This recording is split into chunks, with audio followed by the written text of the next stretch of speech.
आप देख रहे हैं इंडिया टाउन न्यूज, भारत की बात। नमस्कार, स्वागत है आपका इंडिया टाउन न्यूज के खास बुलेटिन खबरें राजनांदगांव में। मैं हूं आपके साथ रंजना राज। बुलेटिन की शुरुआत करने से पहले एक नजर आज की हेडलाइंस पर। राजनांदगांव में सरकारी राशन की कालाबाजारी का इंडिया टाउन न्यूज ने किया खुलासा। कौन मार रहा है गरीबों के हक पर डाका, जिम्मेदारों पर उठे कई सवाल।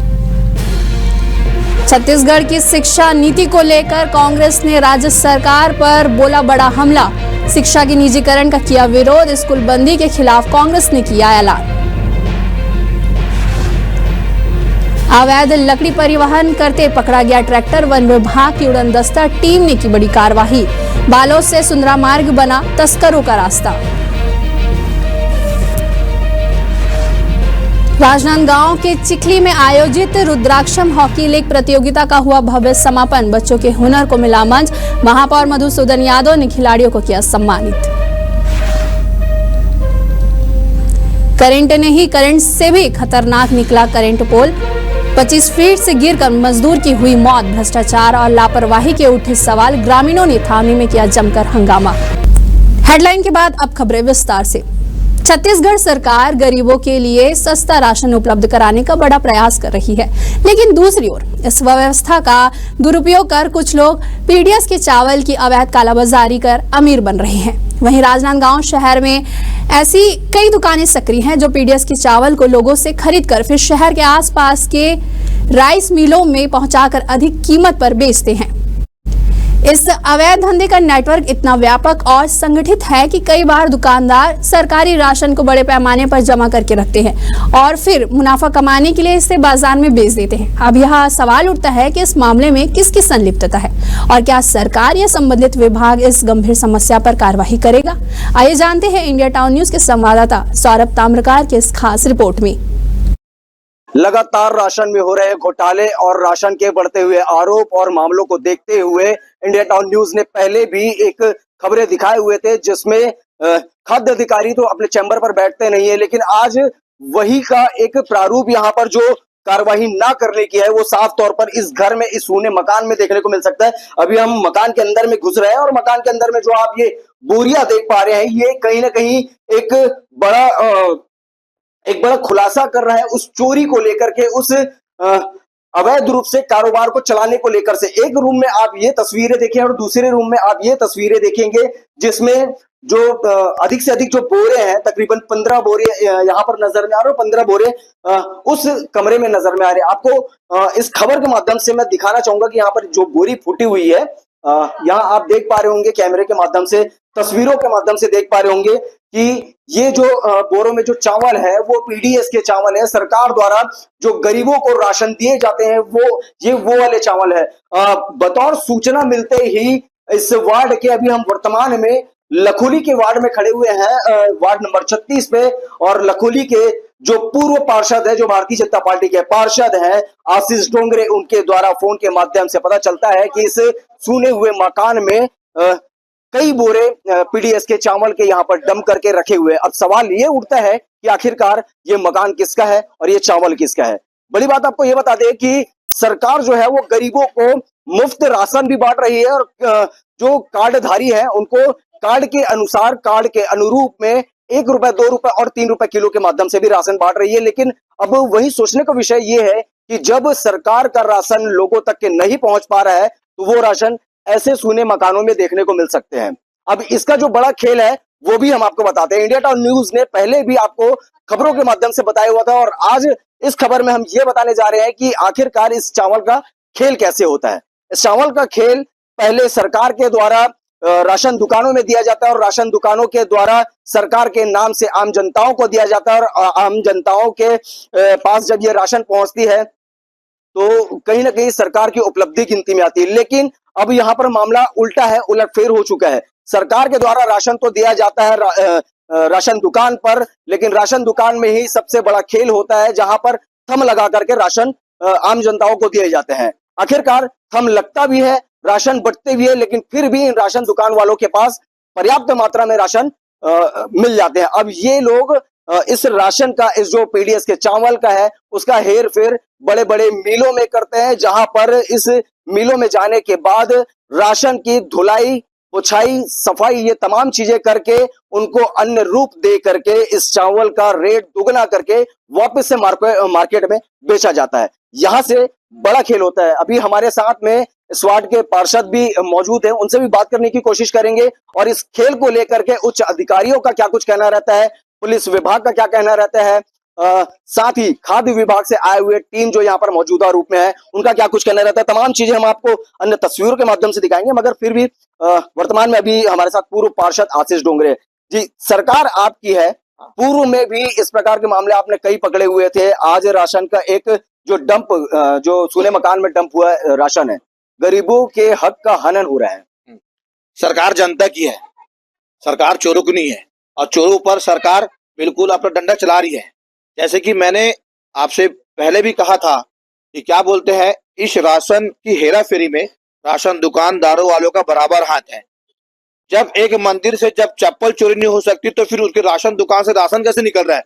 कोई गरीब महिला जिसको आंख से नहीं दिखता, जिसके हाथ की उंगलियां काम नहीं करती है ना, जिसका थंब नहीं लगता, उसको राशन देने के लिए वो मना कर देते हैं कि जाओ आपका अंगूठा इस थंब में एक्सपायर नहीं कर पा रहा है ना, तो आपको राशन नहीं मिलेगा, आप अपने किसी परिवारजन का नाम जुड़वाओ।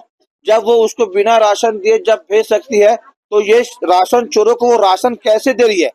एक तो राशन चोर के साथ ये राशन दुकान वाले पूरे कमीशन खोरी के साथ मिले हुए हैं। और ये मेरे ही वार्ड की बात नहीं, लाखोली में 5 वार्ड है, 5 वार्ड में 25,000 की आबादी है, 32 कट्टा चावल पकड़ा है। मतलब कितने गरीब जनता के साथ अन्याय हो रहा है। मोदी जी, हमारे राज्य के यशस्वी मुख्यमंत्री आदरणीय विष्णुदेव साय जी, डॉक्टर रमन सिंह जी की देन है ये कि गरीबों के लिए सोचते हैं, गरीबों के लिए करते हैं, गरीबों के लिए मरते हैं और गरीबों के लिए मिटते हैं। उसके बाद भी ये कमीशन खोरी, ये चाल खोरी और ये चावल चोरी, नहीं पता ये राशन दुकान वालों को क्या ऐसा मिलता है कि गरीबों के साथ अन्याय करने में, गरीबों के पेट में लात मारने में, गरीबों का चावल छीनने में। मैं तो आप लोगों के माध्यम से कहना चाहता हूं कि ये जितने भी क्या बोलते हैं राशन दुकान वाले हैं, मैं आपके इलेक्ट्रॉनिक मीडिया के माध्यम से कहना चाहता हूं कि वो कान खोल के सुन ले। अगर ये जितना भी चावल का धंधा कर रहे हैं, अगर ये कल की डेट में अगर चावल चोरी का धंधा बंद नहीं किए तो मैं अपने पूरे टीम के साथ, अपने पूरे वार्ड वासियों के साथ जाके पूरे 5 वार्ड की राशन दुकान में ताला मैं खुद लगाऊंगा।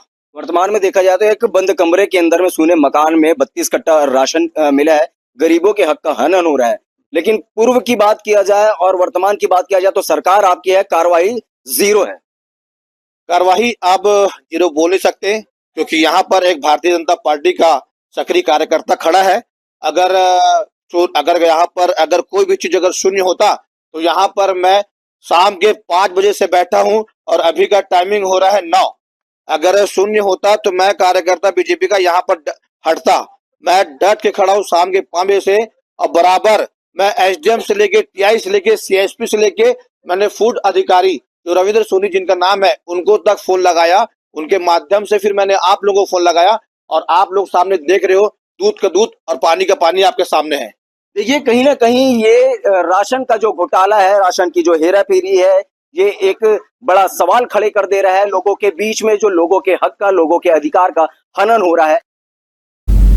चलिए बढ़ते अगली खबर की ओर, जहां राजनांदगांव के चिखली स्थित पूर्व माध्यमिक शाला परिसर में आयोजित रुद्राक्षम हॉकी लीग प्रतियोगिता का भव्य समापन हुआ। समापन समारोह में राजनांदगांव नगर निगम के महापौर मधुसूदन यादव मुख्य अतिथि के रूप में उपस्थित रहे। इस लीग में 5 वर्ष से लेकर 21 वर्ष तक के खिलाड़ियों ने भाग लिया, जिनकी खेल भावना और ऊर्जा ने दर्शकों को मंत्रमुग्ध कर दिया।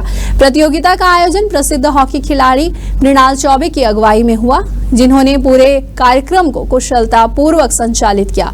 वहीं प्रतियोगिता में 21 टीमों ने भाग लिया, जो जिले के विभिन्न क्षेत्रों से आई थी। सबसे पहले रुद्राक्षम वेलफेयर सोसाइटी, इसके करता धरता मृणाल चौबे, सुनील साहू और उनकी पूरी टीम को मैं अपनी ओर से इस बहुत ही उत्सवपूर्ण हॉकी टूर्नामेंट के लिए शुभकामनाएं देता हूं। और ऐसे ही आयोजनों से राजनांदगांव के अंदर हॉकी का जो पुराना प्रदर्शन है वो वापस लौटेगा। इसकी एक झलक हम सब लोगों ने यहाँ पर देखी है। पहले भी हमारे राजनांदगांव शहर के अलग अलग क्लस्टर में चाहे बसंतपुर में गोपाल सरंगे हॉकी टूर्नामेंट हो, चाहे बरकापारा में जानब कनेडी हॉकी टूर्नामेंट हो, यहाँ युवा क्लब के द्वारा MC11 के द्वारा मिलचाल में, शहीद राजे क्लब के द्वारा मोतीपुर में, ऐसे बहुत सारे टूर्नामेंट राजनांदगांव के अंदर क्लस्टर स्तर पे होता था और पूरे शहर के बच्चे वहाँ जाते थे, वहाँ से खिलाड़ी निकलते थे और फिर पैंथर्स क्लब, सिटी क्लब, स्वस्तिक क्लब, लाल बाग क्लब, आपका मिलचाल, LC11, ऐसे बहुत सारे क्लब राजनांदगांव के अंदर थे। इतनी टीमें राजनांदगांव के अंदर थी जो केवल राजनांदगांव में ही नहीं, राजनांदगांव के बाहर जा कर के भी राजनांदगांव का नाम रोशन करते थे। तो मुझे उम्मीद जगी है कि इस मैदान को, यहाँ के बच्चों को और यहाँ के आयोजकों को प्रोत्साहित करने से निश्चित रूप से हमारे बीच बहुत अच्छे खिलाड़ी होते हैं। Rudraksham welfare society Rajnandgaon hockey league का आयोजन 3 से 8 जून तक इस चिखली स्कूल के मैदान में किया गया था। बहुत बृहद रूप से इस कार्यक्रम को आयोजित किया गया और यहाँ पर आज दिनांक 8 तारीख को इस कार्यक्रम का समापन समारोह और पुरस्कार वितरण समारोह था, जिसमें मुख्य अतिथि के रूप में आदरणीय मधुसूदन यादव जी उपस्थित हुए। हमारे इस प्रतियोगिता को आयोजित करने के पीछे हमारा मकसद यह था कि पटरीपार क्षेत्र के समस्त खिलाड़ियों को हम इस मैदान से जोड़े और खेल शिक्षा व अनुशासन के साथ उनको नशा से दूर रखने का प्रयास इस खेल के माध्यम से हम करें। बड़े ही गर्व की बात है कि 2 बच्चों से इस मैदान की शुरुआत हुई थी और 2 से 10, 10 से 20 करते हुए आज लगभग 250 से 300 बच्चे हमारे इस मैदान से जुड़े हुए हैं और आगे भी इस सिलसिला को जारी रखा जाएगा और इसी प्रकार से आयोजन करते हुए आगे भी खिलाड़ियों के लिए हम कार्य करते रहेंगे और उनको हम आगे बढ़ाते रहेंगे। बालोद जिले में अवैध लकड़ी तस्करी के खिलाफ वन विभाग की उड़नदस्ता टीम ने एक बड़ी कार्रवाई करते हुए एक ट्रैक्टर को जब्त किया है। टीम ने बालोद सुंदरा मार्ग पर स्थित भोतली गांव के पास गश्त के दौरान संदिग्ध ट्रैक्टर को रोका और तलाशी लेने पर अवैध लकड़ी बरामद की गई है। फिलहाल लकड़ियों की बाजार कीमत आकलन किया जा रहा है। मिली जानकारी के अनुसार लकड़ी तस्करी जगन्नाथपुर, साकरा और सुंदरा क्षेत्र से रातों रात पेड़ों की कटाई करते हैं और फिर सुबह उन लकड़ियों को मिलों तक पहुंचाने की कोशिश करते हैं। वहीं वन विभाग की यह कार्यवाही अवैध तस्करी नेटवर्क के लिए एक कड़ा संदेश मानी जा रही है। चलिए बढ़ते हैं अगली खबर की ओर, जहां छत्तीसगढ़ की शिक्षा नीति को लेकर कांग्रेस ने राज्य सरकार पर बड़ा हमला बोला है। बालोद में आयोजित एक प्रेस कॉन्फ्रेंस के दौरान कांग्रेस नेताओं ने दावा किया है कि भाजपा सरकार प्रदेश भर में 10,463 सरकारी स्कूलों को बंद करने जा रही है, जिससे हजारों शिक्षक बेरोजगार और लाखों बच्चों की पढ़ाई अधर पर पड़ जाएगी।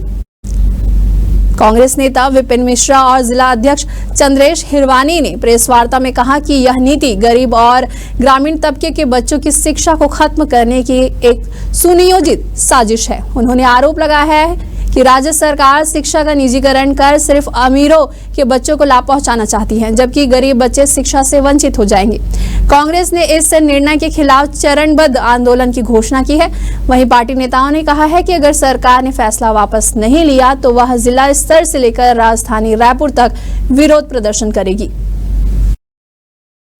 भाई हम लोग कोई मुद्दा नहीं बना रहे हैं, हम लोग छत्तीसगढ़ के जो हमारे स्टूडेंट हैं, जो हमारे टीचर, उनके साथ हम खड़े हैं, क्योंकि जनता ने हमें विपक्ष की भूमिका में रखा है और ये हमारा कर्तव्य बनता है कि हम जनता की आवाज उठाएं। और आज युक्तियुक्तकरण के द्वारा कितने सारे स्कूलें बंद हो रही हैं। आज जो हमारे नौजवान छात्र हैं, जो इंजीनियरिंग किए हैं, जो BEd DEd किए हैं, उनको इंतजार था कि वैकेंसी कब आएगी, मगर भारतीय जनता पार्टी वैकेंसी देने की तो बात छोड़ दीजिए, इस पद को ही खत्म कर रही है। ये बहुत बड़ा मुद्दा है। आगे चल के क्या रणनीति रहेगी कांग्रेस की रणनीति? आज तो प्रेस कॉन्फ्रेंस हुआ है, 5, 6, 7 तारीख को प्रेस कॉन्फ्रेंस हुए हैं सारे जिला मुख्यालयों में। इसके बाद हम ब्लॉक में जो शिक्षा अधिकारी है उनका घेराव करेंगे और जिला स्तर पे शिक्षा विभाग के जो जिलाधिकारी है उसका भी घेराव किया जाएगा और निरंतर हम छत्तीसगढ़ की जनता की आवाज पूरी तरह से लड़ाई लड़ेंगे। जो हमारे विधायक साथी हैं, अभी विधानसभा का सत्र शुरू होने वाला है, विधानसभा के अंदर में भी इसके खिलाफ एक बहुत गरमाने वाला है विधानसभा इस बार। थाना छुईखदान पुलिस ने चोरी के खिलाफ सख्त कार्रवाई करते हुए इलेक्ट्रॉनिक दुकान में चोरी करने वाले आरोपी सूरज रजक और एक नाबालिग को गिरफ्तार कर लिया है। बता दें कि छुईखदान स्थित अनमोल गिफ्ट कॉर्नर और इलेक्ट्रॉनिक दुकान का ताला तोड़कर आरोपियों ने नकदी और एक होम थिएटर चोरी किया था। इस संबंध में प्रार्थी राम सेवक वर्मा ने थाना छुईखदान में शिकायत दर्ज कराई थी, जिसके बाद पुलिस ने जांच के दौरान चोरी की गई होम थिएटर और नकदी रकम को जब्त कर आरोपी सूरज रजक और एक नाबालिग को गिरफ्तार किया है। चलिए बढ़ते हैं अगली खबर की ओर, जहां गुरूर ब्लॉक के ग्राम डांडेसरा में एक मजदूर की दर्दनाक मौत हो गई है। जब नया लगा बिजली का खंभा उसका वजन झेल नहीं सका और 25 फीट की ऊंचाई से गिरने से वह मौके पर ही दम तोड़ बैठा। यह हादसा उस वक्त हुआ जब खेतों में बिजली आपूर्ति के लिए खंभे लगाए जा रहे थे। कार्य की जिम्मेदारी भिलाई की home Sai construction and supplier company के पास थी, जिसका मालिक सौरभ सिंह है। आक्रोशित ग्रामीणों ने थाने में जमकर हंगामा किया है। वहीं घटना की जानकारी मिलते ही जोहार छत्तीसगढ़ पार्टी के नेता चंद्रभान साहू मौके पर पहुंचे और बिजली खंभों की गुणवत्ता पर गंभीर सवाल उठाए हैं। उन्होंने कहा है कि खंभा नीचे से ही इतना कमजोर था तो मजदूर का वजन नहीं सह पाया। उन्होंने सरकार से गुणवत्ता की जांच, ठेकेदार पर कार्रवाई और पीड़ित परिवार को न्याय दिलाने की मांग की है। वहीं हादसे के बाद ठेकेदार सौरभ सिंह ने बयान देने से इनकार कर दिया है। मामले में स्थानीय जनप्रतिनिधियों के समझाइश के बाद मृतक का पोस्टमार्टम कराया गया और गांव में अंतिम संस्कार किया गया।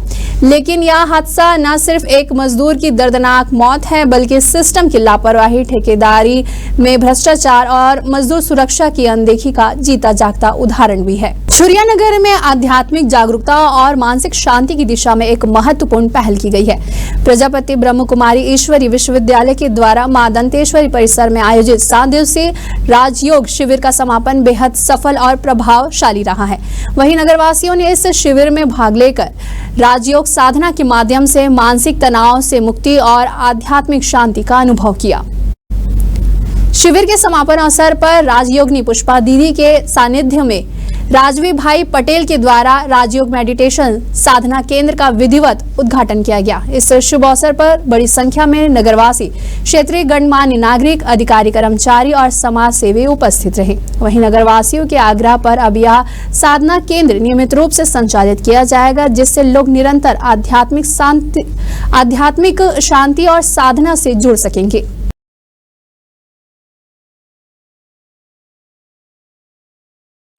प्रजापिता ब्रह्मा कुमारी ईश्वरी विश्वविद्यालय एक आध्यात्मिक शैक्षणिक संस्थान है और ये मानव जगत का कल्याण के लिए हमें अनुभव है। वास्तव में यहाँ से जुड़ने के बाद मानव का संपूर्ण आध्यात्मिक शैक्षणिक विकास होता है और एक सकारात्मक सोच परिवर्तन होता है।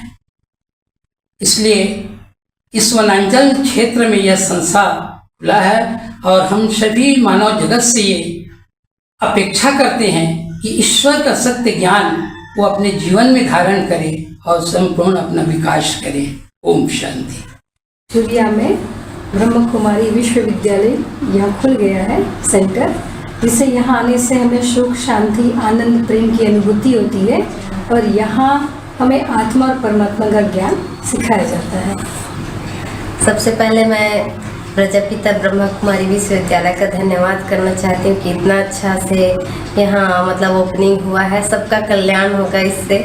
मैं आती हूँ यहाँ रोज़ और मेरे को बहुत अच्छा लगता है, बहुत एनर्जेटिक फील होता है। दिन भर का मेरा जो काम है ना पता नहीं चलता है। बाबा की छत्र छाया में रहती हूँ और बहुत ही मन को शांति मिलती है। मैं जो प्रॉब्लम से निकली हूँ उसके लिए मैं बाबा को बहुत बहुत शुक्रिया करती हूँ और सारी यहाँ की बहनों को, खासकर बड़ी दीदी को और मेरी यहाँ और क्लोज भाई आत्माएं हैं, सबका मैं धन्यवाद करती हूँ।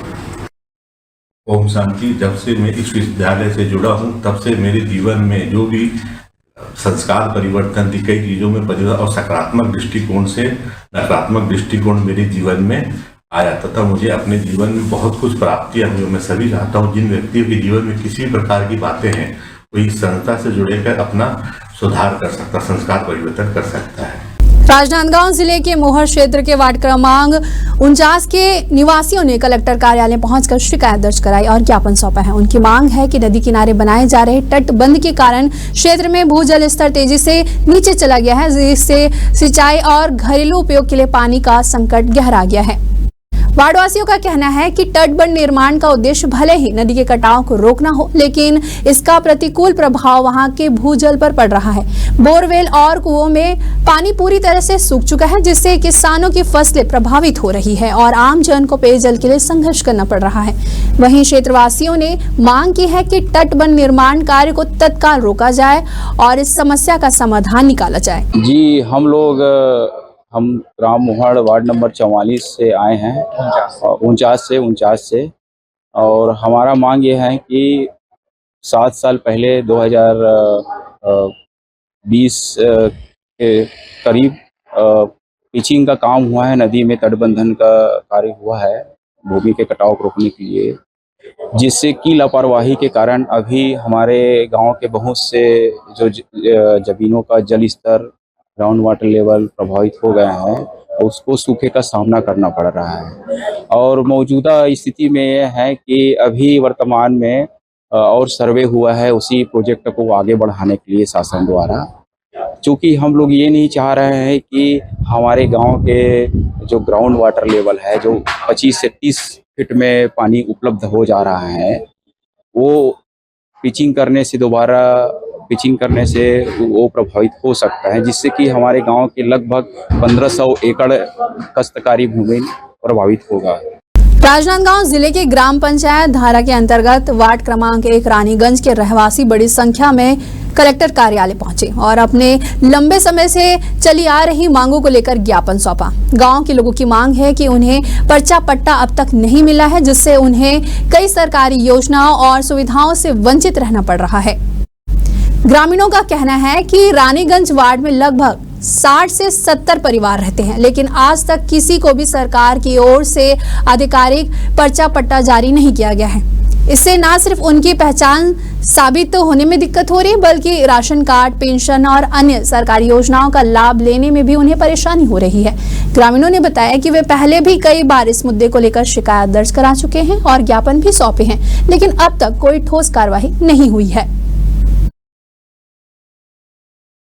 ग्राम पंचायत धारा वार्ड नंबर 1, 2 रानीगंज। हम पर्चा पट्टा के मांग से हम कलेक्टर महोदय के पास सब ग्रामवासी वार्डवासी पहुंचे हैं। के परिवार है जिला पट्टा चाहिए? करीब 60 से 70 परिवार है जो भूमिहीन है।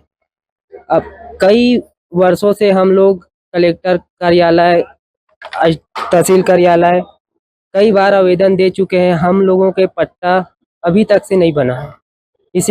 इसी पट्टा बनवाने के लिए कलेक्टर महोदय के पास अभी 5 तारीख को डोंगरगढ़ में शिविर था, वहाँ पर जाकर भी हम लोग आवेदन दिए हैं और आज सोमवार को अपन कलेक्टर महोदय के पास आवेदन दिए हैं। पर्चा पट्टे के लिए सर के पास आए थे हम लोग और बहुत दिन से वहाँ के निवास हैं। हम लोग 60-70 साल हो गए वहाँ रहते हैं, तो पर्चा पट्टा नहीं है, तो इसी कारण आए थे सर के पास। पर्चा पट्टा नहीं है तो कहाँ तकलीफ होता है? मतलब आवास के लिए आवास रुक गए हैं, इसी कारण आए हैं सर हम लोग पर्चा के लिए। कितना परिवार है? मतलब 60 घर के ऐसे करीब है सर वहाँ। वक्त हो चुका है एक छोटे से ब्रेक का। खबरें और भी है, बने रहिए इंडिया टाउन न्यूज के साथ। अब खबर आपकी उंगलियों पर, हर खबर पर हमारा नजरिया। इंडिया टाउन न्यूज, भारत की बात। ब्रेक के बाद आप सभी का स्वागत है। चलिए बढ़ते हैं अगली खबर की ओर। भारतीय जनता पार्टी मंडल छुरिया के द्वारा प्रदेश नेतृत्व के आह्वान पर रानी अहिल्याबाई होलकर की जयंती उत्साह के साथ मनाई गई। यह आयोजन छुरिया में सामाजिक समरसता और ऐतिहासिक गौरव को सम्मान देने के उद्देश्य से किया गया। कार्यक्रम में मुख्य अतिथि सचिन सिंह बघेल रहे, जिन्होंने रानी अहिल्याबाई के जीवन चरित्र पर प्रकाश डाला। कार्यक्रम में अनुसूचित जनजाति मोर्चा के प्रदेश उपाध्यक्ष एमडी ठाकुर सहित अन्य अतिथियों ने भी संबोधित किया और रानी अहिल्याबाई होलकर के योगदान को प्रेरणादायी बताया। चलिए बढ़ते अगली खबर की ओर, जहां छुईखदान जनपद की कुम्हरवाड़ा पंचायत अंतर्गत ग्राम बसंतपुर स्थित शासकीय स्कूल में पेंटिंग के दौरान बड़ा हादसा हो गया। पेंटिंग कार्य में उपयोग हो रहे तारपानी तेल के में अचानक आग लग गई और जिससे मौके पर कार्य कर रहे 5 मजदूर झुलस गए। झुलसते हुए मजदूरों में एक 15 वर्षीय नाबालिग लड़का भी शामिल है, जिससे यह सवाल उठने लगा है कि क्या बाल श्रम कराया जा रहा है। हादसे के बाद सभी को स्वास्थ्य केंद्र ले जाया गया, जहां उन्हें प्राथमिक उपचार के बाद छुई खदान सामुदायिक स्वास्थ्य केंद्र में रेफर कर दिया गया है।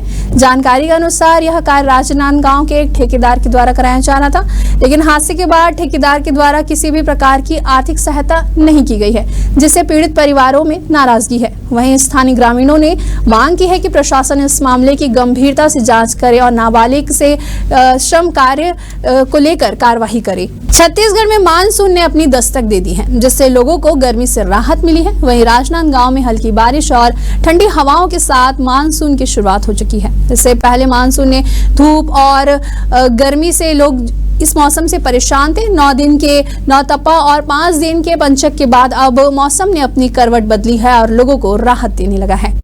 हल्की बारिश और ठंडी हवाओं के साथ लोगों को गर्मी से छुटकारा मिला है। वहीं मानसून की दस्तक से लोगों को राहत मिली है और वे गर्मी से बचने के लिए अब ठंडी हवाओं का आनंद ले सकते हैं। मानसून की शुरुआत के साथ ही लोगों को गर्मी से राहत मिलने की उम्मीद है। आने वाले दिनों में और भी अधिक बारिश होने की संभावना जताई जा रही है, जिससे लोगों को गर्मी से पूरी तरह से राहत मिलेगी। छत्तीसगढ़ राज्य महिला आयोग की अध्यक्ष डॉक्टर किरणमय नायक ने राजनांदगांव जिले में महिलाओं के उत्पीड़न से संबंधित मामलों की सुनवाई की। इस दौरान उन्होंने बताया कि जिले में कुल 15 मामलों की सुनवाई चल रही है, जिसमें से 13 मामलों को नस्तीबद्ध कर दिया गया है और एक मामला माननीय न्यायालय में चल रहा है। एक अन्य मामले में आवेदिका के आवेदन में त्रुटि पाई गई, जिससे जन सुनवाई से हटाया गया है और आवेदिका को पुनः आवेदन करने के लिए भी कहा गया है। डॉक्टर किरणमय नायक की पहचान एक कांग्रेस नेत्री के तौर पर है और उनकी नियुक्ति पूर्ववर्ती कांग्रेस सरकार के द्वारा की गई थी। वर्तमान में भाजपा सरकार के साथ उनके सुरक्षा मुद्दों पर मतभेद चल रहे हैं। उन्होंने सरकार पर हमला करते हुए कहा कि सरकार बदलते ही उनकी सुरक्षा छीन ली गई है और PSO गार्ड को भी हटा दिया गया है। उन्होंने सरकार को अल्टीमेटम दे दिया है कि यदि सुरक्षा नहीं मिली तो वो उच्च न्यायालय में अवमानना का मामला दर्ज कराएंगी। जिले में हमारी लगातार 8वीं जन सुनवाई है और पूरे प्रदेश स्तर पर 321 जन सुनवाई है। आज हमारे साथ दुर्ग संभाग की प्रभारी हमारे महिला आयोग के सदस्य ओजस्वी मंडावी जी यहाँ उपस्थित हैं और हमने यहाँ पर लगभग 15 मामलों की सुनवाई की है। 13 मामले नस्तीबद्ध हुए हैं, एक मामला न्यायालय रायपुर के लिए ट्रांसफर किया है और एक मामले में अनावेदक का नाम डिटेल नहीं था, उसे संशोधन करने के लिए कहा गया है। नहीं, सभी तरह के मामले हैं, कुछ धोखाधड़ी के मामले हैं, कुछ पारिवारिक मामले, कुछ संपत्ति के मामले हैं, परंतु लंबे समय से उभय पक्ष की अनुपस्थिति के कारण हमें नस्तीबद्ध करना पड़ा। 2-2, 3-3 साल पुराने मामले थे और हम उभय पक्ष यदि 2 बार 3 बार लगातार नहीं आते हैं तो हम उसको ज्यादा लंबे समय तक पेंडिंग नहीं रखते हैं। अक्सर लोगों के बीच में सुलह हो चुकी होती है, इसलिए भी हमें मामला नस्तीबद्ध करना होता है। राजनांदगांव के छुरिया स्थित विकास खंड ग्राम गोडलवाही में मुख्यमंत्री विष्णुदेव साय के कार्यक्रम को अचानक मौसम खराब होने के कारण स्थगित करना पड़ा।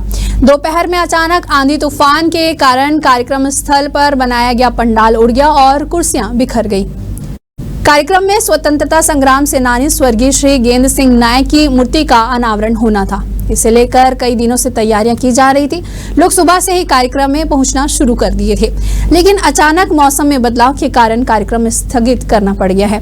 तेज आंधी तूफान और बारिश के कारण कार्यक्रम स्थल पर अफरा तफरी मच गई। वहीं पंडाल में कुर्सियां उड़ गई, पंडाल भी बिखर गए और जिस कारण कार्यक्रम को अगले आदेश तक स्थगित करना पड़ रहा है। अब देखना होगा कि यह कार्यक्रम कब आयोजित किया जाएगा। इस वक्त की बुलेटिन में फिलहाल इतना ही। मुझे दीजिए इजाजत। नमस्कार।